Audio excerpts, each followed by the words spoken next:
Olá, bem-vindos a mais um Stephanie Senpai, e hoje é dia de falar de Akatsuki no Yona. Solta a vinheta, editor!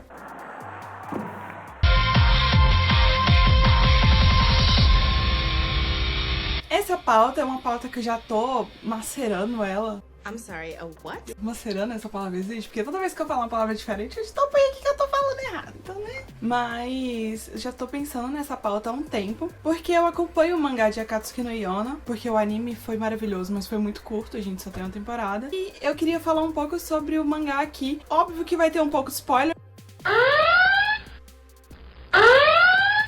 mas eu queria trazer uma pauta que não fosse totalmente spoiler. Então eu resolvi falar sobre os 4 dragões, que são os personagens ali que estão junto com a nossa querida protagonista, a princesa Yona. Espero o carro do picolé passar. A sinopse ali bem rapidinha, básica de Akatsuki no Yona é sobre uma princesa que sofre um golpe de estado quando seu pai é assassinado e ela tem que fugir às pressas do seu castelo. Quando ela foge do castelo, ela começa a passar por algumas dificuldades e vê como o reino dela tá acontecendo ali. É como se ela estivesse parando de ver o mundo da perspectiva do seu umbigo de princesa. Ela começa a ver como as pessoas têm passado dificuldades, as guerras, os problemas e tudo que tá acontecendo ali em volta. Então ela meio que se descobre ali dentro de uma profecia, onde ela teria que encontrar os 4 dragões, os 4 homens que possuem o sangue dos 4 dragões sagrados, que têm poderes especiais que ajudariam ela ali a retomar o seu reino. Essa é a sinopse bem rápida, bem resumida. Eu acho que você não vai achar uma sinopse tão resumida como esse lugar nenhum.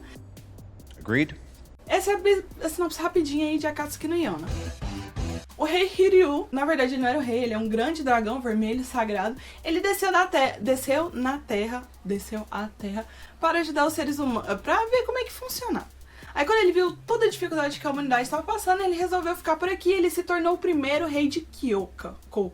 Eu tenho dificuldade para falar palavras com K. Ele se tornou o rei e ele começou a ajudar a humanidade. Para proteger o rei Hiryu, os 4 dragões, o verde, o azul, o branco e o amarelo, eles concederam um pouco do seu sangue para 4 mortais, para 4 homens humanos, que teriam o dever de usar esses poderes que viriam com esse sangue dos dragões, para proteger o rei Hiryu, para proteger o dragão vermelho. Depois da morte do rei Hiryu, os 4 dragões se separaram e com o passar do tempo eles foram morrendo, porque apesar deles possuírem o sangue dos dragões, os poderes e tudo mais, com o passar do tempo esses dragões foram morrendo.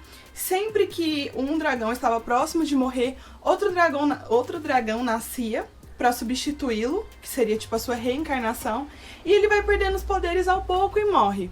Então assim, quando o dragão mais novo ali, que acabou de nascer, ele começa a assumir o seu poder, o poder dele começa a ficar mais forte, o dragão anterior, ele começa a morrer, e nesse pequeno período ele se torna totalmente humano. Por exemplo, se tem alguns poderes, tem alguns dragões que ficam com algumas partes do corpo modificadas. Quando ele tá perto de morrer, ele se torna humano. Então, por exemplo, se ele tem a mão transformada como a pata de um dragão, quando o outro dragão assume os poderes, ele meio que passa o manto, ele se torna humano e a mão dele se torna humana, mas aí eles não duram muito tempo, porque significa que eles estão perto de morrer. Dito isto, eu com a minha maravilhosa cola de sempre. O primeiro dragão que a princesa Yona encontra na sua jornada é o dragão branco, o Hakuryu. O dragão branco dessa encarnação que ela encontra tá atendendo pelo nome de Kija, foi o nome que a família dele deu. Nesse primeiro lugar que ela chega, primeiro ela é tratada assim muito mal, porque eles acham que ela é algum tipo de assassina que tá indo atrás dele. Só que quando o Kija encontra com ela, ele meio que tem um despertar e ele percebe que ela tem um vínculo muito grande, que ela provavelmente é a reencarnação do grande dragão vermelho. Ele já vai ali, se ajoelha aos pés dela e tudo mais. Tanto a princesa Yona quanto o Haki, que é o seu segurança pessoal, desde a época que ela era princesa e que tá protegendo e cuidando dela desde todo esse acontecimento do golpe de estado que a família dela sofreu pra perder tudo, pra ela deixar de ser da família real e outra pessoa assumir como imperador, outra pessoa assumir como rei, perdão. Ela tá ali junto com o Haki desde sempre. Então o primeiro personagem que eles encontram é o Kija. Eles são tratados super bem na aldeia do Kija, depois de perceberem que ela não tava ali pra fazer mal pra ele. E ele decide seguir caminho com ela, seguir viagem com ela logo de cara. Ele encontrou com ela e falou assim, não, você é a pessoa da profecia e eu vou com você. Foi muito tranquilo. Os poderes do Kija estão na mão direita. Ele possui a força de mais de 100 homens. E a mão dele direita é como se fosse a pata de um dragão. Além disso, ele possui garras super afiadas, capazes de cortar até pedra. Mas tirando isso, o corpo dele em si também é muito mais resistente do que o corpo de um ser humano comum. Depois disso, eles partem para procurar o próximo dragão. E aí, nesse momento, o Kija fala que os dragões conseguem sentir a presença um do outro. Então, eles funcionam meio que como um GPS. É tipo o radar do dragão. Literalmente, eles acham os dragões através do radar dos outros dragões. É bem legal. Eu vou te falar, esse bagulho é foda. O segundo dragão encontrado é o Seiryu. A princípio ele é um personagem que não possui nome, eles só chamam ele de monstro, de aberração. Ele é de uma tribo que trata todos os descendentes do dragão azul como monstros, porque o poder dele na minha opinião, é um dos poderes mais fodas, assim, dos dragões. Ele possui os olhos numa cor totalmente diferente e o poder dele dos dragões está nos olhos. Por isso que os olhos dele são diferentes. Além de ter uma super visão, ele enxerga a uma longa distância e conseguir enxergar em lugares nublados, escuro e tudo mais, ele tem um poder muito incrível. Sempre que ele olha diretamente para um dos seus inimigos, durante um combate ou uma batalha, a pessoa fica paralisada. No anime é mais isso que mostra, a pessoa fica paralisada e tudo mais. Só que, tipo, à medida que vai aprofundando no mangá, você vai vendo o tamanho vai vendo a proporção dos poderes do dragão azul.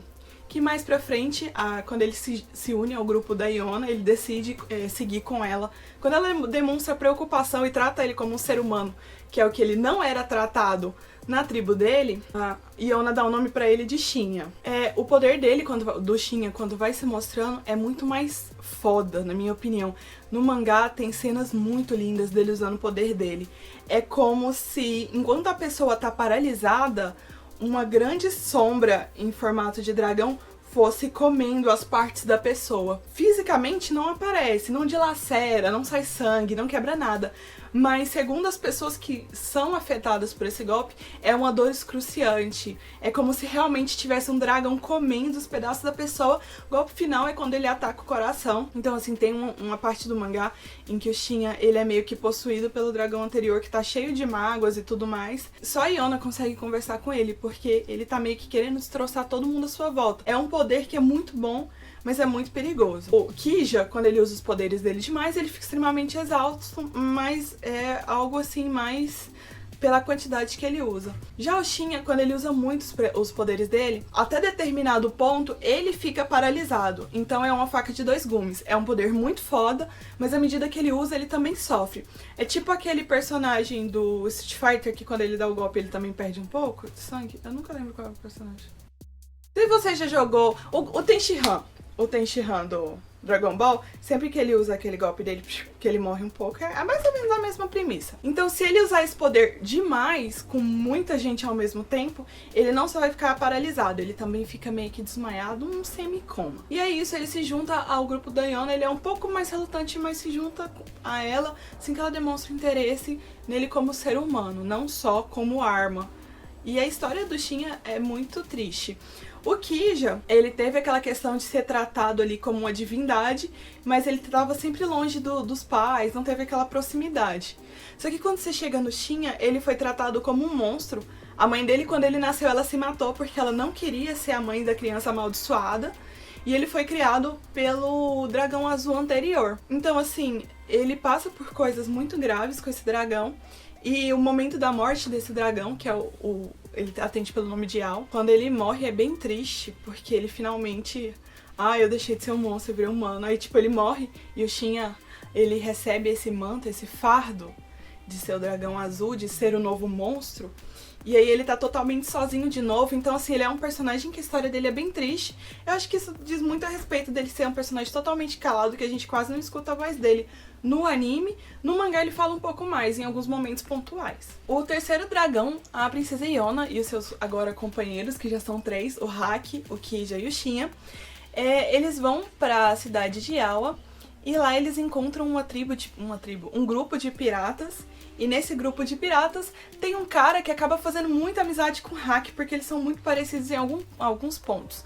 A diferença é porque esse cara, que é o Jeiha, que também é conhecido como o Dragão Verde, ou Ryokuryu, ele é muito mulherengo. Então, assim, já é um ponto que vira a virada da comédia no anime, que começa a ficar ainda mais engraçado, porque tem as cenas mais pesadas, tem as cenas de luta e tudo mais, mas aí vai ficando mais... um romancezinho, mas vai ficando mais divertido, Porque o Jaeha sempre tá ali tentando cantar a Yona de algum jeito e o Hack totalmente contrário a isso, porque era o amorzinho de infância dele. E aí eles tentam recrutar o Jaeha pra esse grupo. O Jaeha possui o poder do dragão na sua perna direita, ou seja, a perna direita dele é uma pata de dragão também.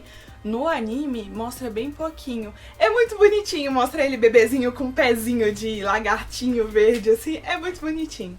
No mangá mostra um pouco mais a perna dele, mas ele esconde bastante. Ele, além de possuir super força, tanto na perna direita, que é a perna que é a forma de um dragão, quanto a perna esquerda, ele corre muito rápido, ele possui uma super velocidade, ele consegue saltar muito alto, então eles chamam ele de o dragão que voa pelos céus, e ele também é muito forte. Quando ele era criança, acho que a história do Jaeha também... Todos os dragões têm histórias tristes, mas a história do Jaeha também diz muito...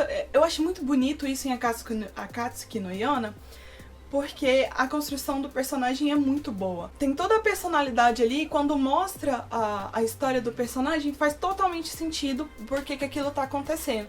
Não são só personalidades de um harém inverso jogada à torta e à direita. O Jaeha, quando criança, assim como o dragão anterior, eles eram acorrentados. Sempre que nascia um novo dragão, eles eram acorrentados e passavam a vida toda presos pela perna. E aí o Jaeha sempre tentava fugir quando era criança, sempre apanhava, sempre passando dificuldade. E aí ele conseguiu fugir. E quando ele foge, ele sai pulando e sai meio que voando pelos céus. E aí é que ele decide, eu quero ter a liberdade, eu quero ser uma pessoa totalmente livre. E aí, quando ele encontra a Yona, que ele também tem aquele momento de reconhecer que ela é a reencarnação do dragão vermelho e que o destino dos dois está entrelaçado e que ele vai ter que viver por ela, pra proteger ela, ele tem um momento de negação muito grande, ele foge, ele passa muita raiva com ela, mas aí ela prova toda a sua coragem, ela tem esse arco que ela passa ali com os piratas é muito bom, porque não só pra apresentar o dragão verde, mas para o crescimento da Yona como personagem. Porque a gente tem toda a construção dela de uma menina mimada que cresceu dentro de um castelo até uma heroína muito foda, que entende muito de governar, de tudo. De cuidar das pessoas, de lutar, até a questão de lutar ela se especializa bastante. E sobre a coragem também, porque ela era bem medrosa e ela se torna muito corajosa. E aí, por fim, depois de toda a sua prova de coragem, da conversa e tudo mais, o Jaeha, ele aceita que não tem como, ele é o dragão verde, ele vai ter que seguir a Yona, e que ele tem sentimentos por ela e ele acaba indo junto. E aí a gente pula de um dragão que foi super fácil de achar e que receberam eles bem, pra um dragão que foi relativamente fácil de achar, mas que ele nem era tratado como ser humano, pra um dragão que não quer estar com você, que foi muito difícil de achar, porque como ele é muito rápido, ele tava de um lugar pra outro. E por último, mas não menos importante, a gente vai pra um dragão que simplesmente aparece. Eles estão andando na floresta, e ele aparece e fala, vocês têm comida. E aí, ele é o dragão amarelo. É simplesmente assim. Essa é a apresentação do Ouryu, ou o nome dele de verdade, o Ouryu, que é o dragão amarelo, e o nome dele é Zeno. A princípio, Zeno parece um menino besta, um adolescente besta, totalmente cabeça oca e comilão. Ele tem uma personalidade que a princípio parece muito com um personagem de shonen, tipo Luffy ou Goku. Ele tem uma personalidade meio assim, estabanada, cabeça oca e comilona. O anime acaba nessa parte quando a gente apresenta o Zeno. Então, se você não quer spoilers, eu sugiro que você não termine de assistir esse vídeo. Ou se você gosta de spoiler, não se importa com spoilers assim como eu, fica por aqui que a coisa só melhora. Wonderful. O anime acaba com a aparição do Zeno, e aí ele abraça eles no final e fala, nossa, vocês cresceram muito. E aí a gente fica meio, que tá rolando aqui? O Zeno, pra mim, ele é o dragão com a história mais triste. Porque ele faz parte do grupo de dragões originais, do grupo dos 4 dragões originais. Ele estava entre os 4 humanos que receberam o sangue dos dragões sagrados e que permaneceu vivo por todos esses anos. Porque dos primeiros dragões, quando o rei Hiryu apareceu a primeira vez para a reencarnação da princesa Yona, foram milhares de anos. Então, assim, além dele ver seus 3 amigos dragões morrerem, ele viu a humanidade se transformando, ele amou e perdeu uma pessoa, e ele estava condenado a vagar sozinho, porque o poder dele é a regeneração corporal e a imortalidade. Então, assim, a história dele é bem triste quando mostra o flashback do Zeno, mas ao mesmo tempo, pra mim, é o melhor capítulo do mangá. é o melhor, sem dúvida, o melhor capítulo do mangá. Eu não vou falar pra você qual é o capítulo que isso acontece, porque eu acho que você tem que ler a história inteira. Não vai pular só pra parte que a luta acontece. Mas lá no nosso Instagram, @StephanieSenpai, eu fiz um postzinho de spoiler lá com ele utilizando os poderes dele. Em determinado momento da guerra, tá todo mundo cansado já de lutar, e o Zeno acaba entrando na frente de um ataque pra proteger os outros personagens. Só que todo mundo acha que o Zeno não tem poderes, acha que, tipo, ele tá com defeito ou algo do tipo. E quando ele recebe os golpes, ele meio que morre, aí ele levanta e continua lutando, e aí ele perde um braço, e aí arrancam a cabeça dele, e ele vai se regenerando, e é incrível, é incrível. Ele lutando é muito bom, é óbvio que ele sente dor, esse é o contra do poder dele. Ele sente muita dor, como qualquer outra pessoa quando ele se machuca. Só que quanto mais ele apanha, o poder dele é bem filho da puta, porque ele precisa apanhar pra ter poder pra usar. Então, quanto mais ele apanha, a pele dele vai se tornando dura como aço, ele vai se tornando mais forte, e tem um momento que ele simplesmente arremessa um cavalo do exército. É incrível. Então, assim, ele é um personagem extremamente sofrido, mas ele é o único personagem que não fica balançado romanticamente pela princesa Yona, que já é um ponto muito bom pra mim, porque ele é extremamente sensato. Apesar dessa brincadeira, ele é bem comilão, porque como ele consome muita energia se regenerando, ele precisa estar sempre consumindo a energia, então se alimentando. Eu acho muito bom o ponto dele, ao mesmo tempo que ele é brincalhão e bobão, ele consegue pegar as coisas que estão acontecendo em volta dele muito rápido. Eu acho que é a malícia de ter vivido milhares de anos. Ele é o único que consegue conversar, tipo, de igual para igual com a Yona. Ele chega nela e fala, e aí, o que tá acontecendo? E aí, você vai tomar seu castelo de volta ou não? O que você vai fazer? E isso é muito bom, porque é esse tipo de personagem que faltava pra completar o grupo ali. Não é só um anime de harém, sabe? A galera se completa muito bem, as histórias se complementam, e a gente percebe a importância de cada um pro crescimento da protagonista e pros seus próprios crescimentos pessoais. Pra finalizar, eu quero deixar aqui um bônus e umas pitadinhas do que tá acontecendo agora no final do mangá, porque eu tô acompanhando em espanhol. Mas antes disso, eu quero te falar pra você não esquecer de conferir o pessoal que tá fazendo parceria com a gente. Eu vou deixar no primeiro comentário fixo desse vídeo o link do pessoal da Rede Blast, a rádio, que é uma explosão de conteúdo, e também o link do Facebook Shows Brasil, que são as parceiras maravilhosas que me indicam e conversam comigo com pautas como essa de Akatsuki no Yona, que estão mais relacionadas pro shoujo. Então, assim, se você é romântico, fofo e maravilhoso, vai lá conhecer o pessoal da Shows Brasil. Tudo aqui no primeiro comentário desse vídeo fixado, então depois que acabar aqui você confere lá. Como bônus, a gente tem o dragão negro. Em determinado momento da história, quando começa a se espalhar o boato sobre os 4 dragões, as pessoas sempre falam, não, mas não são 4, são 5, porque eles sempre contam com um hack que luta eximiamente bem. Eximiamente. Ah, tá de sacanagem, né? E aí o hack, em determinado momento da história, ele tá ouvindo o boato sobre eles, e ele acaba interferindo no boato e falando que ele é o quinto dragão, o dragão negro. Aí, além de besta do trovão, que luta muito bem e que é extremamente inteligente e muito mais forte do que os homens comuns, o nosso querido soldado da tribo do céu, não só soldado, o nosso querido líder da tribo do céu se auto-intitula o Dragão Negro, e aí começa a circular os boatos de que são 5 dragões, de que a lenda estava errada e que não eram só 4. Faz totalmente sentido, porque os 5 ali estão ajudando o crescimento da Yona. Pra finalizar, eu quero deixar alguns pontos aqui, só pra dar um gostinho pra vocês o que tá rolando no mangá. Os 4 dragões foram reconhecidos pelo reino de Koka, eles voltaram pro reino, eles estão no castelo principal. Ah, mas Stephanie, o que aconteceu com o Suwon?